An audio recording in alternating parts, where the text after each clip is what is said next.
Bismillahirrahmanirrahim.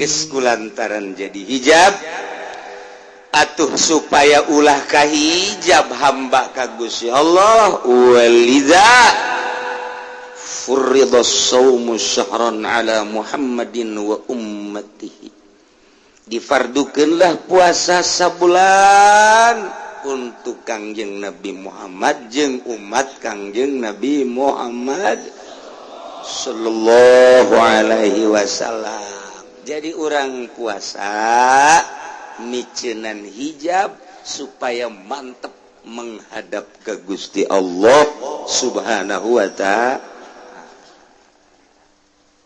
Puasa geus atuh Allah teh mardukeun puasa melalui ayat dibawa ku malaikat Jibril tahun kedua Hijriah. Ya ayyuhalladzina amanu kutiba alaikumus syiyam kama kutiba alal ladzina min qablikum la'allakum tattaqun. Wallahu a'lamu bimaradi. Ya ayyuhalladzina amanu jelema nu ariman keluar kafir Yahudi, Nasrani, Protestan, Katolik, obeh kalaluar nu teu iman ka Allah, teu iman ka Kangjeng Rasulullah. Kutiba alaikumus syiyam, diperdukeun karanjeun kabeh puasa ngan besi ngahiri jeung umat-umat nu baheula teh besi pajar umat Kangjeng Nabi hungkul ieu puasa dianjurkeun teh horenganan kama kutiba alal ladzina min qablikum, lain umat Kangjeng Nabi urang bae nu dipardukeun puasa teh oreng umat-umat nu baheula ge sami bahkan urang teh neruskeun perjalanan umat nu baheula sakumaha umat nu baheula dipardukeun puasa umat Kangjeng Nabi urang ge kuari dipardukeun puasa tujuanna mah la'allakum tattaqun, berarti ieu puasa teh mencitak merubah ngajadikeun manusia takwa ka Gusti Allah subhanahu wa ta'ala. Lamun geus takwa atuh geus inna akramakum indallahi atqakum. Sedengkeun nu takwa nu dimulyakeun ku Gusti Allah disadiakeun sorga, nu puasa sorga sakitu we geus pokona mah asa jelema daek puasa di bulan Ramadan geus tah sorga bae. Bahkan nyana hirup di dunia teh sabenerna mah kadeuleu ku mata doang, horenganan keur uncang-uncang di surga Firdaus, minimal di imah haji Firdaus lah. Urang keur puasa di bulan Ramadan lelempangan ngaler ngidul ngetan ngulon, horenganan cak batin mah keur lempang di surga. Masya Allah, iya orang iya calon-calon di surga itu. Lain amin undutan baik tetep baik calon surga. Jangan mantak datang ke kadedek siap hayangnya ho coba puasa kumaha. Abeh puasa orang sesuai jeung perintah Allah subhanahu wa ta'ala. Syaratna puasa aya 4 nomor kahiji beragama Islam. Sanajan puasa ai Kristen mah teu jadi, sanajan puasa Yahudi mah teu jadi, sanajan puasa kafir mah tetep teu jadi lantaran teu memenuhi syarat nomor kahiji beragama Islam. Syarat nomor kedua waklun boga akal sampurna ieu tamyiz nu teu boga akal sampurna mah teu wajib puasa sebab kurang syarat kaya ning edan. kayak ning budak letik can tamiz budak letik teh ya jaya ning jelema-jelema anu ablah teh ya tepuguh edan mah teu ngan disebut waras ge teu ieu ge sarua teu tamiz tu kos kali mereka tilu anikaun minawi aidin bersih tina model haid berikut jeung nipas berikut jeung wiladah nah ieu mah khusus awewe lalaki mah moal aya nu haid paling ge nongtot bohong lu head island cekula iget beta kula maya tamu datang ka imah jeung pamajikan anak raya almarhum kene di dieu tadi arep pas zohor kukula diajak cekula ka pamajikan anak saya mau sholat dulu ya ibu oh iya ibu kalau mau sholat di dalam oh saya lagi men oh iya enggak usah dah diajak salaki lah kukula pak yuk kita sholat saya sudah sama lagi men jajakan sia ajaknya naon meureun men jadi tukula teh husu teh sholat iya ngeletek wae teh meureun lalaki men aya bae pasti jarang datang ka imam nanyakeun ya kunaon teh sholat jangan di dia men atuh aing men cek teh emang aing men naon udah cek pamajikan pasti di imahna men mah keluar head oi ah eta lamun jana sadar mah datang deui ampura kiai aduh kula men tadi salajan wiladahna teh ieu ngan sakadar kitu sagecrotan saeutik kaya ning nu dikaluarkeunana adalah getih kimpel atawa daging kimpel walau liulkoh au mutkuh sarua wiladah kene nomor kaopat ilmun bikaunil waqti qabilan lisum nyaho kana yen eta poe eta waktu narima kana dipuasa kaya ning lain yaumisak atawa lain yaumil id atawa lain yaumit tasyrik nah ieulah poe nu eta mah teu bisa dipuasaan haram puasa di poe-poe eta tah poena lain poe eta sehingga narima kana dilaksanakeun puasa jadi kudu dikajaokeun poena yaumisak apa lain kemudian yaumil id apa lain tasyrik apa lain syarat wajibna puasa aya 5 nomor kahiji islamun beragama Islam ai tadi syarat sah puasa ari mah syarat wajib puasa nomor kedua kudu kataklif nomor kahiji Islam nomor kedua kudu kataklif yakni geus balig atawa boga akal sampur budak leutik di bawah balik sanajan pinter tetep can kewajiban puasa andai katanya na puasa ganjaranana ieu adalah jang indung bapakna masya Allah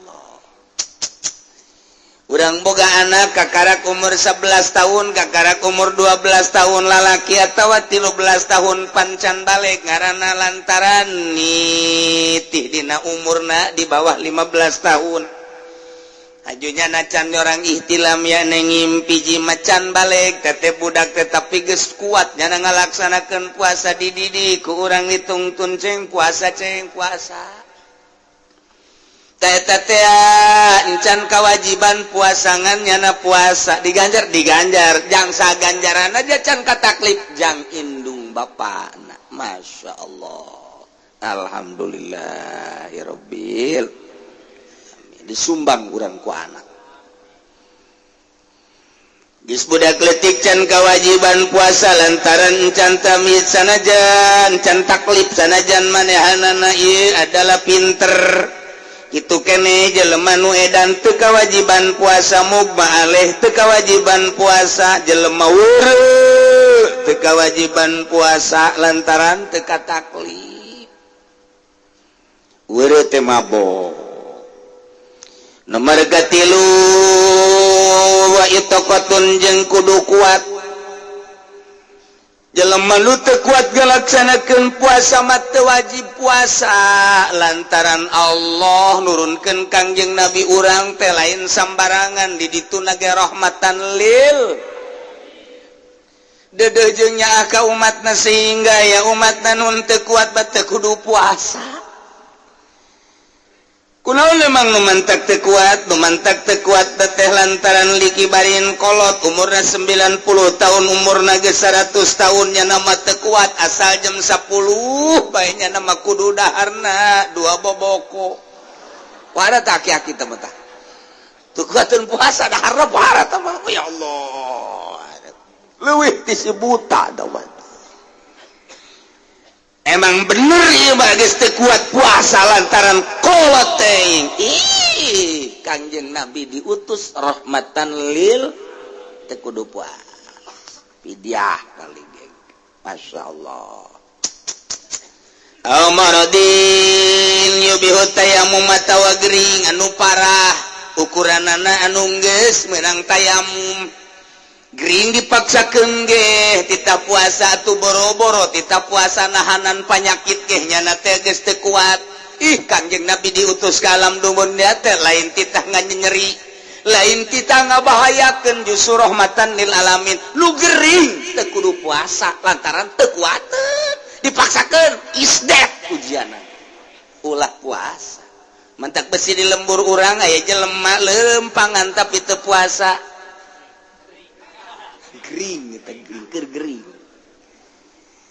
gering atau edan teh rahmatan lil alamin kudu kuat teu kudu puasa aya jelema isuk-isuk geus ngagoreng sangu cek urang segitu amat ieu masyaallah kakarak jam 9 ieu sangu digoreng ya Allah ya Rabbi bawangna ngahiliwir ai keur teu puasa mah cuek-cuek bae tapi keur puasa mah ngadenge goreng bawang masyaallah karim keur puasa mah urang tengah poe hajun neuleut di sawah herang jam 1 eta padahal mah sapopoe mah tu tilong kabita tapi kulantaran keur puasa pohara culak cileuk jana culak-culak sedot baik gitu ya padahal cai di sawah eta keur puasa mah kos kitu eta pembawaan anak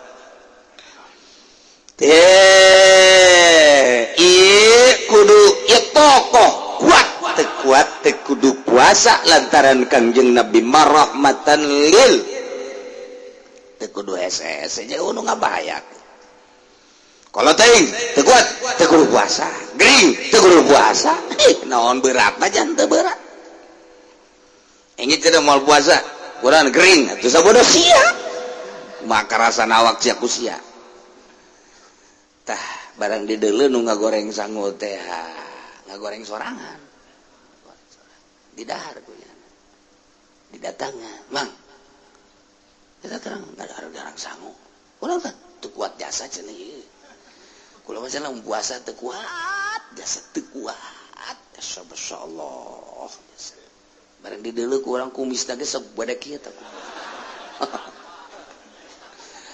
kumis lagi gede Masya Allah cek kolot baheula sak budak tai sahameur sebuah gitu aya bahasa kos gitu bae eta kumis gede tai geus kos gitu eta mah jawara ngomong tah ieu ngabobodo awak sorangan meureun teu kadeulean jasa ta sorga teu kadeulean jasa ta akhirat nisbat di jelema eta teu kadeulean jasa meureun neraka jahanam nu bakal ngarerabnyana geus teu kadeuleu bae batur parwasa nyana ngagoreng sangu dengan dalil teu kuat padahal mah sakitu jagjagna oh mata hatena teu kadeulean eta akhirat teh kadeulean masyaallah mudah-mudahan urang kabehan diberi jag-jaguar ringkas diberi sehat walafiat diberi benta mata hati urang sehingga urang bisa ngalaksanakeun puasa diberi kekuatan ku Gusti Allah subhanahu wa ta'ala. Nomor katilu kaopat wasihatun jeung sehat tadi mah kuat ieu mah nomor kaopatna syarat wajibna puasa teh sehat nu mantag pala yajib ala maridin nu gering teu wajib puasa gering teu wajib puasa ieu mah lanan moal waka puasa moal gering ai tadi mah teu kuat ku sebab kolot teu kuat ku sebab gering emang teu kuat kuaring mah nyana gering mun puasa kuat ngan ieu mah demi kemaslahatan awak supaya sehat padahal mah kuat ngan gering keneh moal puasa masalah kakarak balik di opnam diusadain sani saminggu awak nage masih kuru keneh kakarak ner-neran ngeunah dahar ngeunah nginum masih keneh can kuat lempang geus mulai rada ngeunah jeung rada sehat diperkirakan puasa mah kuat ngan awakna gering keneh encan jagjag besi karugrag moal waka puasa dengan dalil gering keneh ulah waka puasa masalah Kangjeng Nabi diutus rahmatan lil kurang kumaha nomor kalima wa iqamatun jeung cicing di imah di lembur teu keur nyaba ka mana-mana nyanana teu keur nyaba cicing di imah eta syarat wajibna puasa andai kata ijil mah lompangan berangkat silaturahmi ka Surabaya berangkat ziarah ke Surabaya atawa dagang ke Surabaya atawa nagih ke Surabaya atawa boga pamajikanana hiji di Pasar Kemis hiji di Surabaya nyana giliran ke Surabaya poe bulan Ramadan aing gilir lah ka ditu teu puasa ge teu masalah masalah daripada nyana ditelepon ku pamajikanna bang ya. Iki kan gilirane waduh orang Jawa waduh cek ieu salakina teh moal waka ka Surabaya kakak mah lantaran puasa ieu teu kuat atawa sanajan kuat ge lah besi kaganggu dorakaan kene puasanya daripada teu gilir ka pamajikanana wajib gilir ka ditu cenah besi teu kuat di jalan buka sia di jalan marukan kumaha gilir ka pamajikanna ka ditu ka Surabaya daripada nyana teu ngagilir ka Surabaya mempertahankan puasa doraka sarua bae gilir usia ku kekeh na ngagilir seuri sia bangun tilok ngagilir tanya ku urang Pak Haji pan teu ka Surabaya lah sapina gilir ceuk teh emang nu di Surabaya nu kolot apa nu ngora kolot mun kira-kira di Surabaya nu ngora gilir bebaskeun habek ya jeung kos kitu tah 5 nomor kahiji beragama Islam, nomor kedua taklif, nomor katiluna ieu tokoh kuat, nomor kaopat nasihatun sehat tegering, nomor kalimana iqamah teu kamama. Iyalah anu teu batal kaasupan perkara, kaasupan ain dunia kajero beuteung teu batal. Naon eta nu teu ngabatalkeun teh aya 7 rupa. Nomor kahiji poho sanajan sababaraha kali nginum jeung dahar ai pohoan mah teu batal.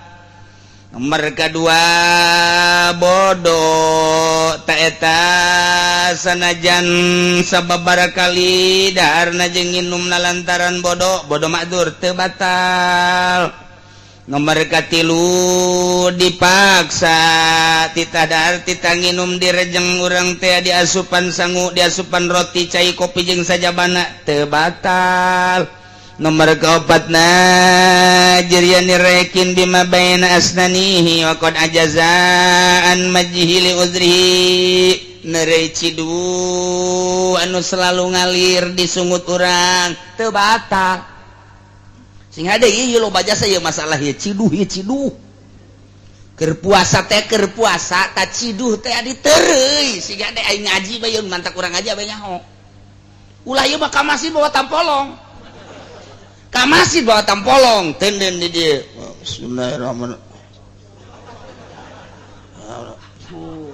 Masya Allah tanya ke orang mang ulang eta cidu bae teu meunang eta jang naon ciduna magrib jang buka engke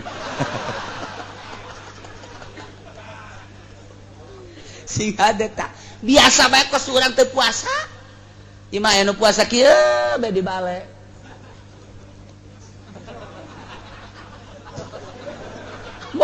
budak tambah puasa emang mun dibere satahun modar ieu budak puasa sakumaha naon atuh biasa bae puasa mah cidu nu aya di dieu teh ya diteureuy masa asal ulah aya ceuhilan bae mun urang keur kieu mah teh aya nu nyesa di dieu teh ceuhil sagede poleca. Ah lumayan cakeuna ieu. Batal. Sing hade. Sing hade cehil-cehil badak bersihan. Bersihan sungut teh tah engke tinggal ciduhna biasa. Eta kula masuk hayang seri jelema teu ngaji meureunanan. Allahu akbar. Salat. Pan ciduh tah diteureun teu pangkunyana. Diciduhkeun teu. Mun mau kampak di kampak wae budak ya. Atuh gaji sia teh ieu urang nu matak gaji ge sing ade. Lepas bae biasa bae. Ulah ayo coh-cohan bae nyiduh. Mantak inget ka surah MZ bae. Puasa itu tidak ketahuan ibadah yang paling sembunyi. Hanya Allah yang tahu. MZ dia ceritanya. Tidak ada yang tahu. Kecuali cuma Allah saja yang tahu. Ibadah sholat kelihatan, ibadah zakat jelas cek MZ. Tapi puasa sangat tidak tahu, tidak ketahuan oleh siapa-siapa. Hanya Allah saja yang tahu. Kecuali puasanya orang bodoh. Itu surah MZ eta almarhum, masya Allah hebatnya serta MZ. Bagaimana itu Pak Kiai kok puasa orang bodoh? Orang bodoh itu bisa mengetahui si A puasa, si B tidak puasa. Kok bisa begitu? Si A mah enggak puasa. Emang kenapa? Enggak pernah ngeludah dia. Kalau ini puasa terus ini mani. Emang kenapa? Ludahnya banyak bener katanya.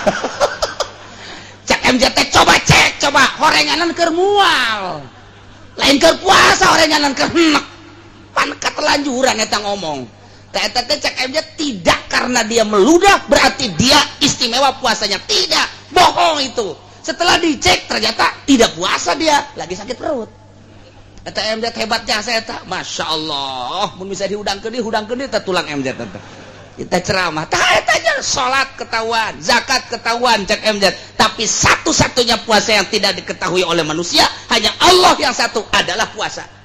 Kecuali puasanya orang bodoh. Eta aya bae MZ mah kos kitu ge deui. Kenapa itu? Iya kalau banyak geludah berarti dia lagi puasa. Eta di kampung teh kos kitu pan, memotong polong. Oh keur puasa Makin banyak ngeludahnya berarti makin hebat puasanya. Sekian MZ bisa adlek. Masya Allah, MZ mah bisa ngaji, di kiai teh hanjakal. Ku Gusti atuh geus kitu bae meureun dicabut. Umurna geus merenah di dinya, meureun geus datang ka waktuna. Tapi ceramah-ceramahna sangat luar biasa. Dibanding jeung kiai-kiai nu sejen, kurang ilmiah tapi MZ mah sangat ilmiah. Diakui. Guru kula ge di Garut kanu sejen mah teu ngalem, tapi ka MZ ieu budak bisa ngaji bangona, cak guru kula. Asal geus guru kula ngomong gitu beta, hebat. Ieu budak bangona bisa ngaji. Bener. Lantaran eta tah naon gitu urayan-urayana teh menyentuh pas. Lamun nanti asup Golkar mah teu bagus. Kan aju nyabut deui nya guys. Beres eta jadi tobat cek kana ge. Nggak beres karena di partai politik nggak beres ternyata nggak bisa diajak bener cak nyana eta mentak batur baik keluar ti urusan perpartaian kuari ararasuk begon teh coba kiai mah kiai anu lain kiai mah tuluy sakalian ka neraka masalah geus menu kiai batur baik keluar nu nyahoeun di hareupeun kula ngomong nggak beres kiai ternyata partai itu di dewan itu nggak beres cek nyana keluar lantaran teu beres. Saya dengan niat yang bagus untuk membawa manusia-manusia ke arah Al-Quran ternyata nggak bisa, nggak beres lah nyana keluar orang kampung asuh karena itu orang kampung ku bego-bego teh nyana nu pinter keluar. Masya Allah, Masya Allah. Nomor kahiji kedua mawasola ila jawabkan gubaratorikin lempang naik sepeda naik motor naik kendaraan kemudian loba lebu ararasup ka irung kasungut katereuy teu batal kumaha cenah kieu mun calangap ai daek mah lah sakira teh sugan lulumayanan aya sendok-sendokeun kebenaran di itu anu keur ngurug nyana naik motor ha aras tereuy ku sia daek mah teu batal teh masyaallah mana deui mawasala ilaihi wa kana gur barata dakikin asup ka jero kemudian peledug dakik teh aya awewe ngayak jang pikueheun naon tah sok diayakeunna tipung tarigu ta eta teh aya peledugna aya lebuna aya kitu naon kekebulna ta eta kekebulna kana irung kekebulna kana sungut katereuy teu batal. Urang naik sepeda tawa naik motor sore-sore kebeneran loba nu haliber lalir teh aro teh aya anu asup ka sungut lah asup ka jero teu batal aya anu asup deui deui lah teu batal aya anu asup deui rombongan 5 teu batal artina ulah hese-hese teu batal henteu kecuali nyana naik sepeda atau motor arokna dikieukeun teh kuleungeun geus aya bangsa 20 bang disabualkeun batal.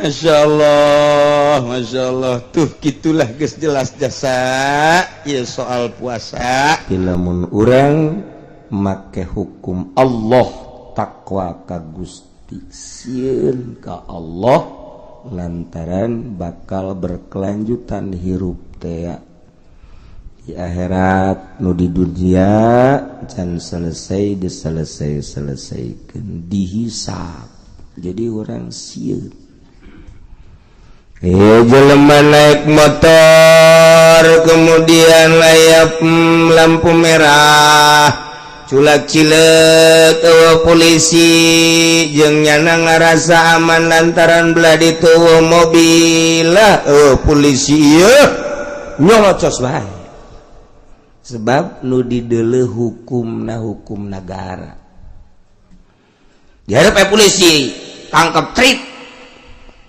Kamu nggak lihat lampu merah? Lihat Pak. Kenapa? Kamu terus aja. Kirain nggak ada bapak Pak. Paling jawabnya sakit doang kan. Tuh. Jadi sieuna ka polisi ketika polisi ditabrak wae. Ieu kuari urang make helm sieun ka polisi. Ya sebenarnya mah itulah sepira helm ngajagaan hulu janten. Jadi jelema nabrak make helm ja potong-potong bae. Paeh mah paeh bae. Jadi teh pengaruh sebenarnya nama helm mah tama aja usaha di ditu nage. Usaha nyararana tah mah. Tapi kulantaran di jeun undang-undang sieun kan urang. Urang di pabrik deka luar aya besi numpuk lumayan sakitu. Culak-celik, culak-cilek satpam nundutan. Lah di karungan di bawah. Kepanggih, "Hei, sia naon eta karung?"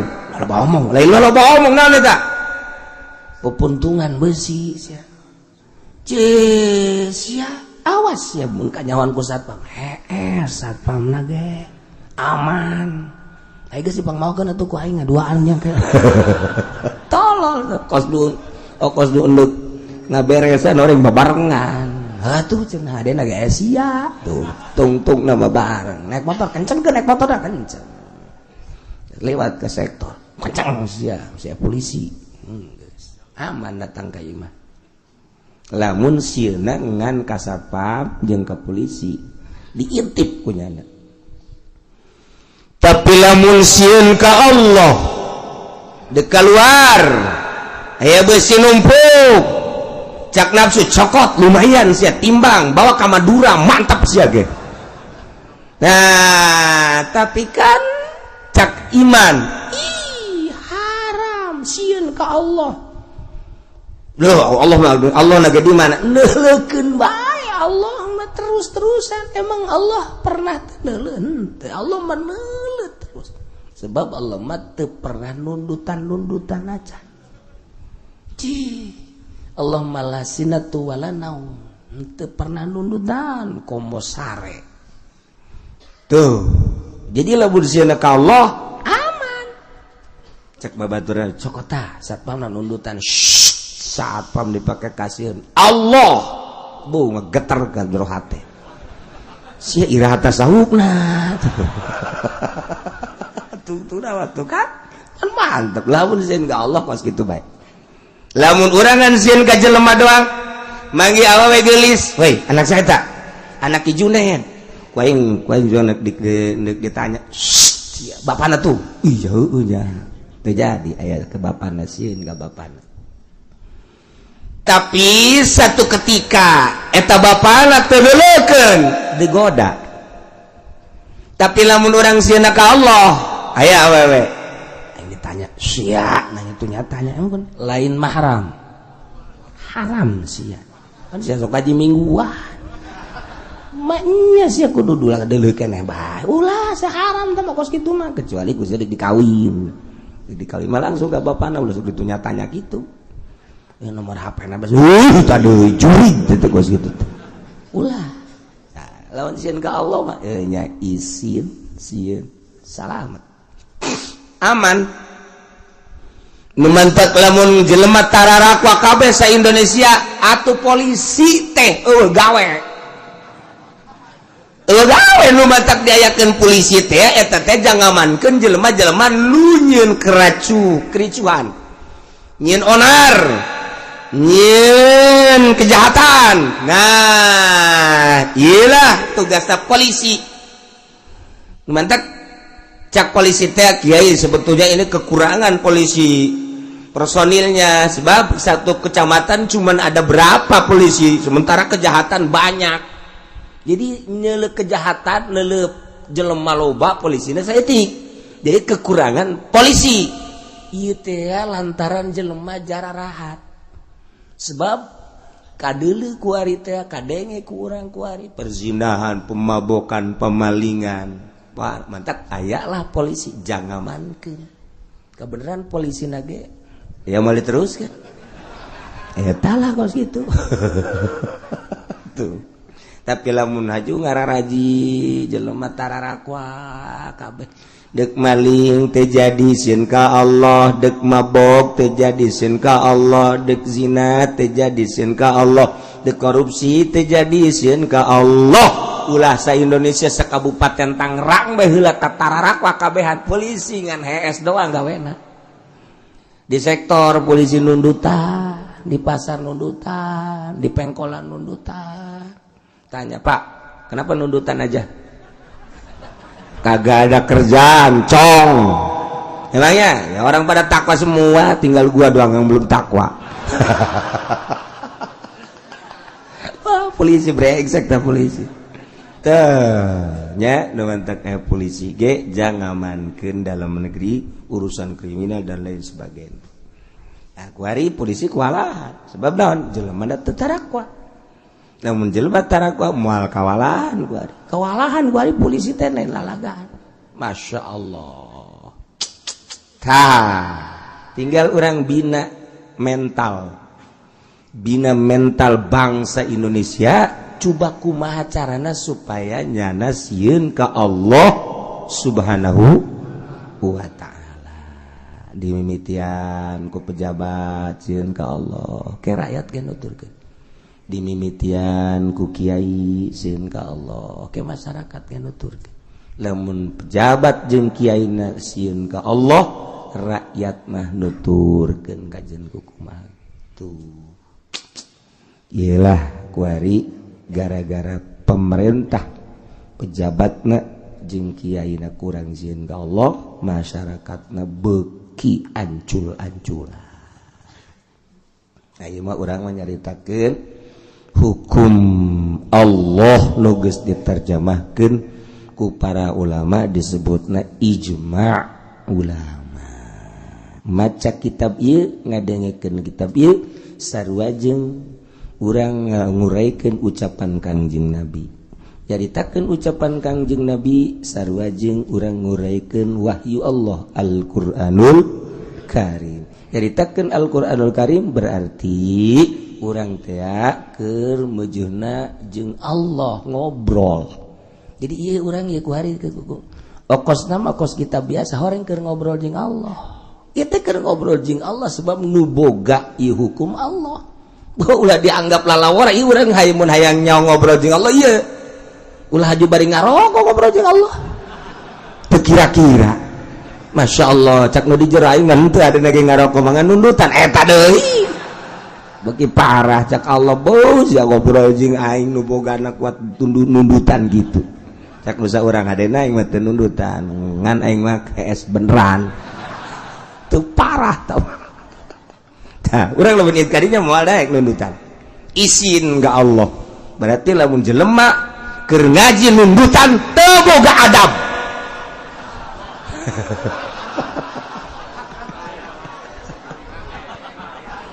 Oh berarti Allah nundutan jeung bebene tilok. Sia mahakan pun hadakan pupunyana. Ya.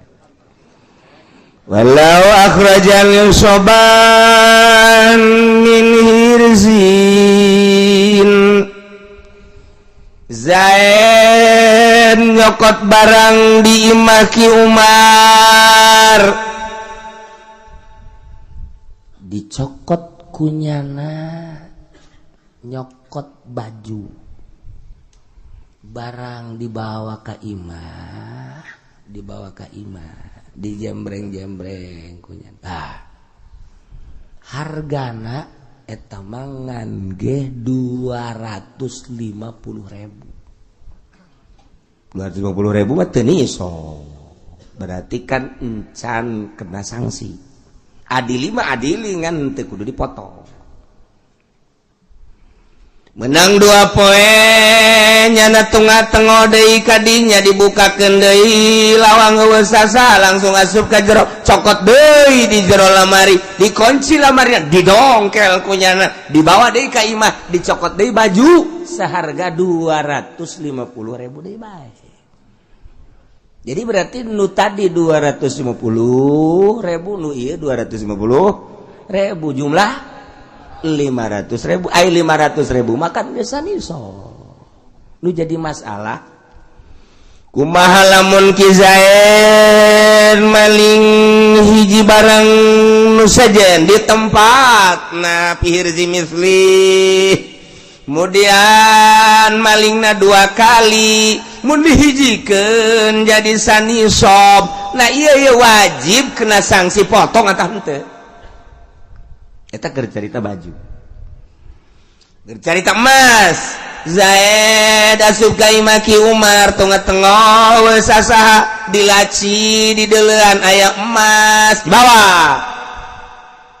timbang kunyana ngan aya 2 gram ngan aya setengah gram teh berarti sabaraha mili setengah gram teh sabaraha mili aya 1 gram teh sabaraha mili sia balen tukang emas geus teu nyaraho tukang emas lain meuli tilok.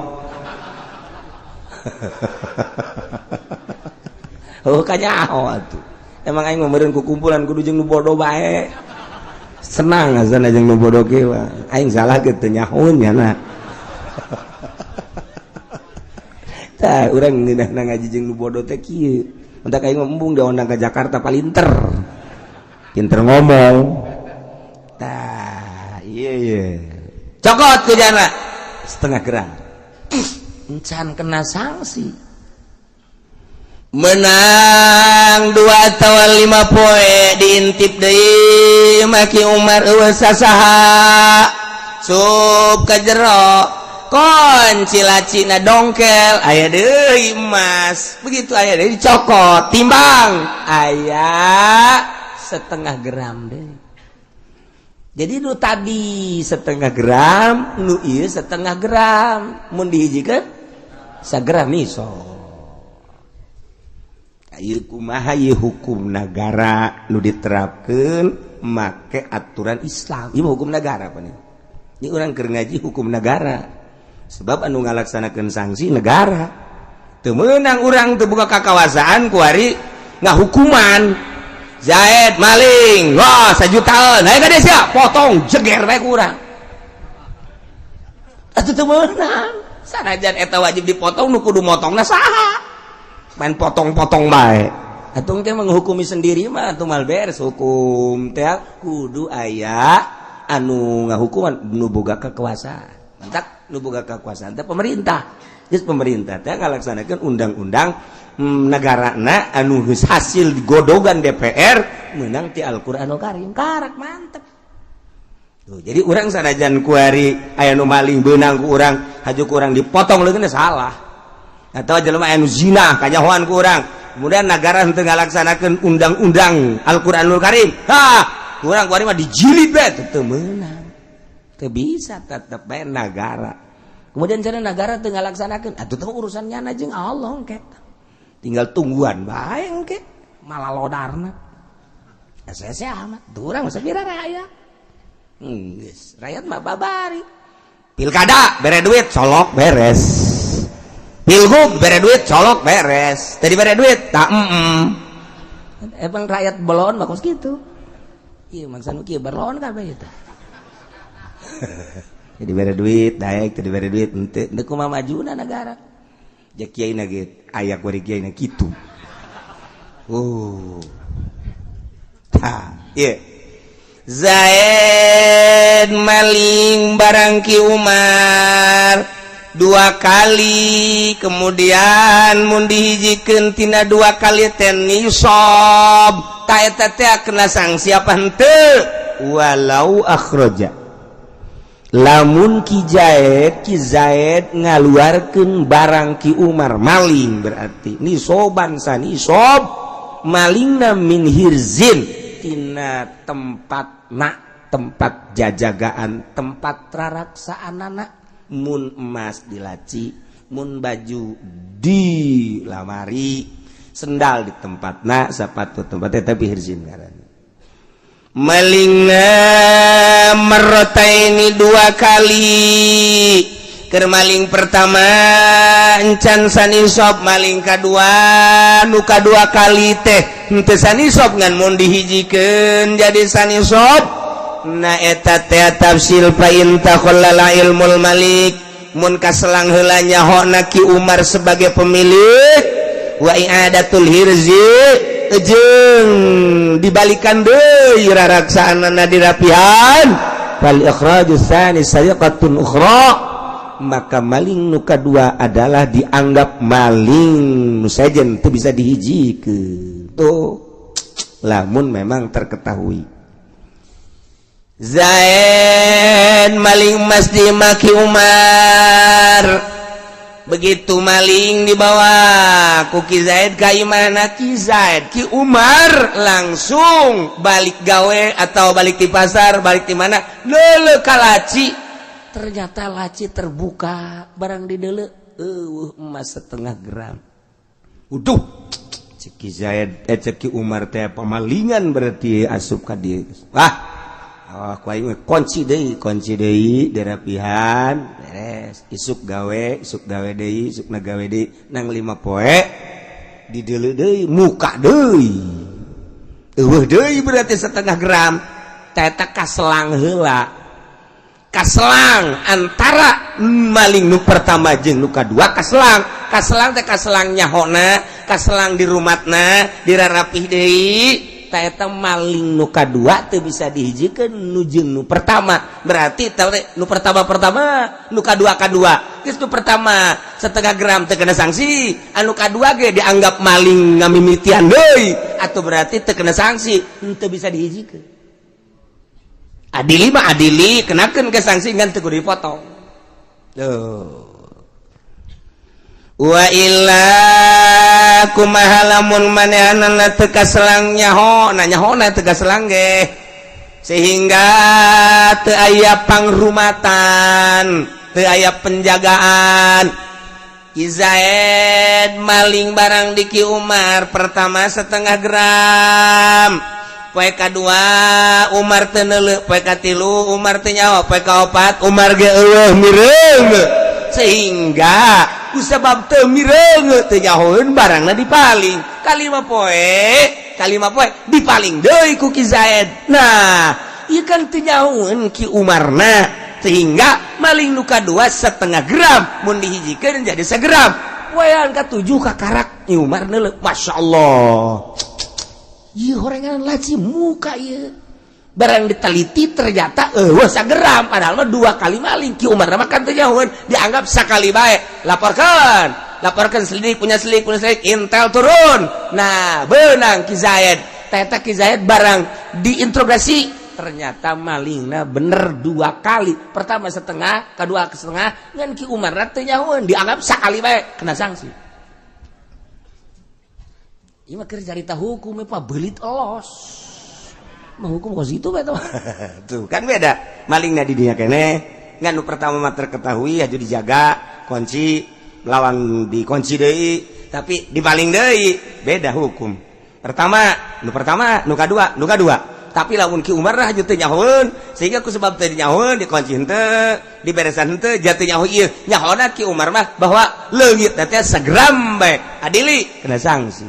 Tuh ya Allah, kos gitulah aturan hukum negara, maka aturan syariat Islam yakni Al-Qur'anul Karim.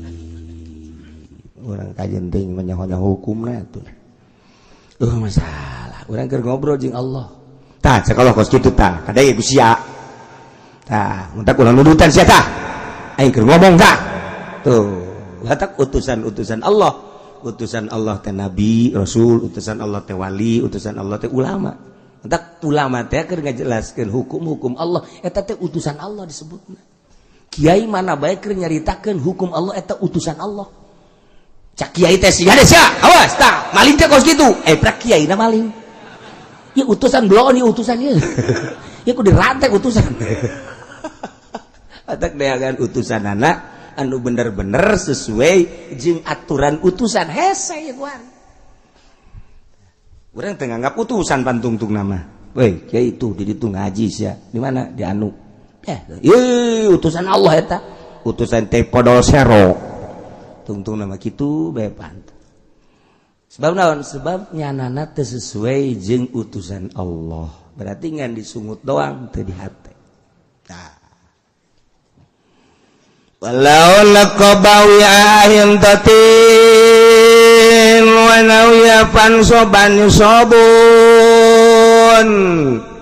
kutia lamun aya karung gandrung di batu mah gandrung ngaju di jeun roti cara di Uzbek di Mesir Arab di urang mah pare gabah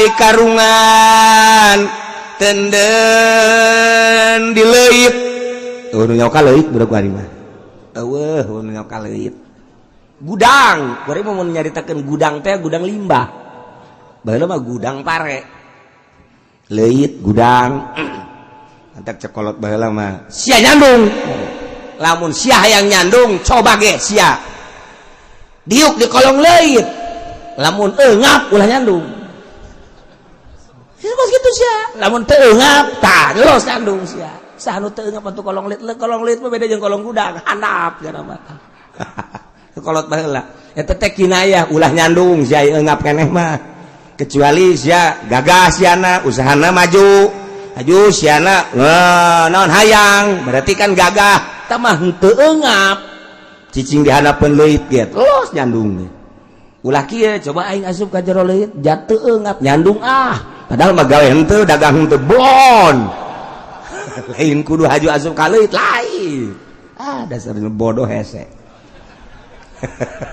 tah mah sarua jeung kieu lamun bener neuk nyandung lengkahan geula kuburan kula haju ngalengkahan kuburan naonan lain kitu masalahna eta kinayah ngaranna pare di karungan terus ditenden di luhur leuit kemudian dicolok ku Ki Zaid beus ditu colok muruhdul kahandap di tandean kunyana eta di tandean menang nyolok teh haju dibawa ka imah dihitung-hitung aya sanisob eta mah bolong kan di bolongan kunyana tek di bolongan jadi tandean atuh maling ngaranna ngan malingna ngabolongan kuari mah geus teu usim pare sanajan di Karawang geus teu usim maling kos kitu kuari mah nagara maling minyak di bolongan sarua minyak negara ye BUMN wow dihadap laut teh di bolongan dipaling nyana nu nyieun nyana nu ngajelaskeun ka masyarakat nyana nu maling eta nyana bolon tah nyana teh saha eta cak urang Betawi bukan aing mah nyana bae lah teu nyaho nyana mah nyana siapa sih itu nyana pajar ngaran jelema tah nyana aju ku nyana dicaritakeun bapa nyana telah nyolong blon tah Betawi eta kos gitu. Jadi nyana nu ngabolong eta mah ngaranna pagar makan tanaman. Jadi negara teh kos kari itu kuari. Di negara. Mata kula teu betah ge jadi pejabat lah. Malaling ngalulu. Nah.